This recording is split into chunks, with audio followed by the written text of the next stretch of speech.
one last afternoon in the Battle Dome for St. Louis fans. So we have to ask, was caca in fact the law this year?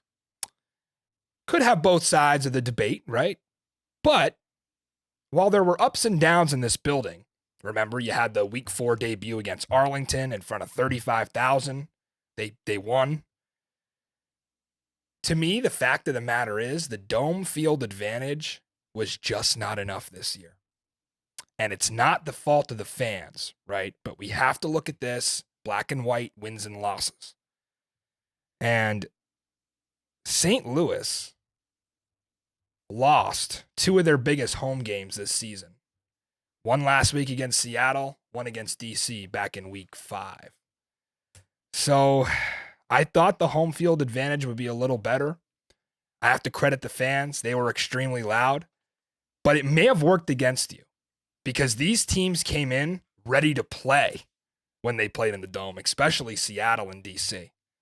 So with a win over Orlando, they could kind of turn that around, right? This would be a big win for them to get. They have to win to stay alive, to get in the playoffs, and they also have to play really good defense. And when you think about home field advantage, you think about getting loud on third down and things like that. That's going to be very important for that St. Louis defense, who has to limit Orlando to as few points as possible for any chance on making the playoffs. Looking at that offense, the Bruce Gradkowski system was a little bit of a shell of itself against Seattle. 12 was the lowest point total they had this season. It marked A.J. McCarron's lowest passing total since week 2, which ironically enough, Zook, was also against Seattle. Almost an identical game for A.J. Back in week 2, 186 through the air against Seattle. Last week, 184. So to me, the bounce back is imminent here, right? It's going to happen. There's not a more competitive person in this league than A.J. McCarron. He's a winner. And if you want to dispute that, go ahead and pull up Nick Saban's stats off a loss, his college coach.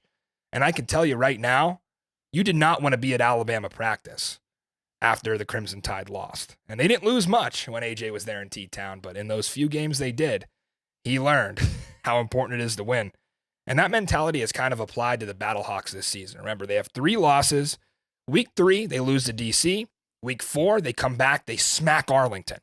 Week 5, they lose to DC. They turn around, they play at their best at the whole season at Vegas week 6. And they actually followed that one up with a beatdown of Houston, who was favored at home. So I'm confident in the Battlehawks here, enough to lay the points. I think they correct the offensive mistakes and really unleash on the Orlando Guardians. The Guardians concern me. They have, I think, the worst secondary in the league. Even in that DC upset, that one lone triumph of the season, they still gave up 300 through the air in that game. They average about 225 a game given up through the air. Marcel Aitman should be in every single one of your DFS lineups this week. He missed a ton of action this year.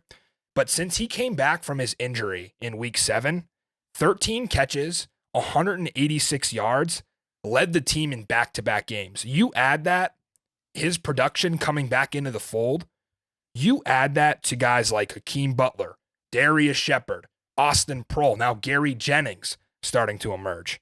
Orlando is not stopping A.J. McCarron in this pass attack. May I remind you, Jack Cohn just threw for 300 yards against the Guardians secondary. Jack Cohn didn't have that in the entire season combined up to this point, it seemed like. So issues there in that secondary. And if you think about it, that doesn't add up to me. T-Buck probably lays awake at night wondering if he should suit up back in this secondary because it just ain't working out with the guys he has. And A.J. McCarron will throw it around the yard. Brian Hill, what do we think? MIA last week. Orlando run defense, I would say better than the pass, but this team is still last in the league in sacks and tackles for loss. So if there was ever a better bounce back spot for a St. Louis offensive front that definitely struggled last time out against Seattle, this is the time for them to band together because Orlando does not have the pass rush that Seattle did.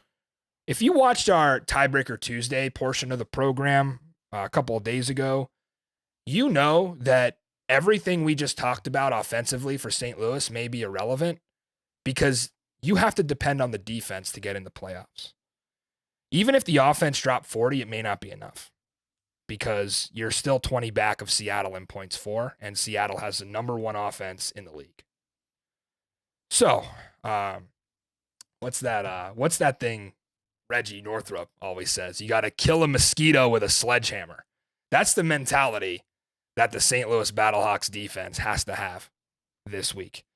Looking at the injury report, we know this unit has been banged up. Not practicing this week. Defensive backs Nate Maters and Chris Cooper. Linebackers Mike Rose, Silas Kelly. Tim Harris, the corner, back at it this week in limited fashion. Him and John Alexander should be good to go.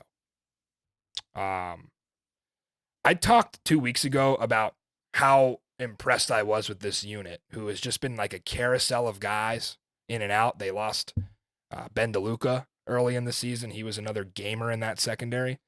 They've still done a pretty good job, and this is the first time they'll see Orlando all season, and not just Orlando, but Cody Latimer, who, don't forget, is back off an injury.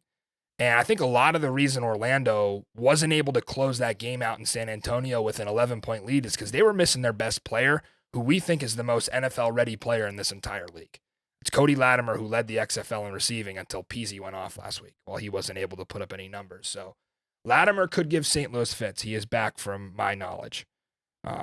But I think St. Louis will be ready to exploit the major weakness for Orlando, which we know is the offensive line. Quentin Dormady just got killed back there last week by San Antonio. You copy that, you win, and you cover. I am very confident in laying the 8 points. I got in early. That line has jumped to 9 to foreshadow a best bet here. I just feel like a lot of my betting, and I get it, I'm only 9-9, but any handicapper would tell you this. The bounce back is coming. St. Louis, a very good team against the spread, awful loss. They've done it, like we said, against Arlington. They did it against Vegas. They did it against Houston. After a loss, this team is good. Zook, do you agree? I have a feeling you're going to go St. Louis here because Orlando let you down a couple of times that you picked them. But do you think they cover, let's say that the current number is 9? It's going to be so tough. Orlando's not bad against the spread. Remember that? They're much better than their 1-8 record. I mean, I want them to cover. I want them to score as many points as possible. Right. This is the one time of the year that I really hope I'm wrong. Right. Yeah, Orlando wins this. It makes it a lot more clear. Right. Right, exactly. It makes everything we did Tuesday is thrown out the window. For nothing. Then you just win if you're Seattle. Right.